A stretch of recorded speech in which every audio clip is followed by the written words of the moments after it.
right from the beginning, we knew we wanted an intercessory team, and we've been so grateful that several thousand people have signed up to be intercessors and that have been already praying for this revival. And we think that's one of the reasons for the great spiritual fruitfulness that we've seen so far. And I just want to give you a brief history of the revival, the briefest of history.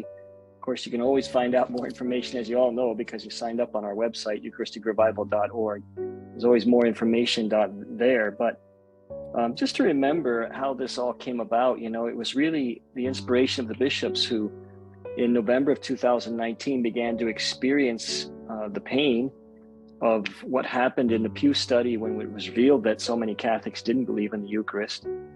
And, some have questioned the validity of that study, but it certainly, regardless, it showed that there was a problem, that, perhaps as high as 60%, maybe even 70% of Catholics didn't have a full understanding of Jesus's love in the Eucharist. And if that's true, then we really failed in our work as a church to show that the Eucharist is the source and summit of our life. And that really motivated some bishops. It was Bishop Barron at that time, who was the chair of the Committee on Evangelization and Catechesis, and he put together a proposal for a 3-year renewal in the Eucharist. And I had just been elected chair-elect, and so I was a part of some meetings in January and February of 2020, where we kind of looked at a plan that would maybe involve different levels of the church in the whole country for Eucharistic renewal. And a lot of bishops were really supportive of that, and we planned to bring it to the bishops in June of 2020, but then in March of 2020, the world changed, and COVID shut the world down.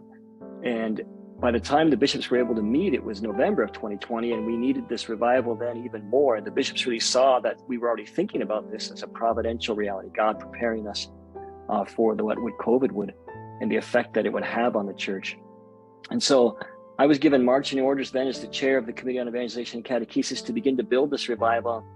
Spent the spring of 2021 really talking to leaders all over the country about what we might do. And it was really then when we experienced the great enthusiasm and fire of evangelistic leaders and parish leaders and diocesan leaders around the country that we began to realize maybe God's doing something big through this revival, and bigger than we had originally thought.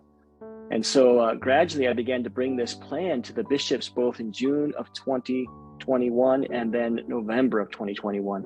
And I always say, the moment I knew the Holy Spirit was really in this was in November of 2021, when we were proposing really the whole plan, and the summit of that plan would be the National Eucharistic Congress, which was a big thing for the bishops to try to grasp. And the fact that we were inviting them to think of an 80 to 100,000 person event in Indianapolis in July of 2024. And I had my own doubts about how the bishops would vote on this, because they had to vote to say we wanted to do this. But when the vote in the end was taken, and it was 201 to 12, over 90% of the bishops voted for this, I knew the Holy Spirit wanted this revival.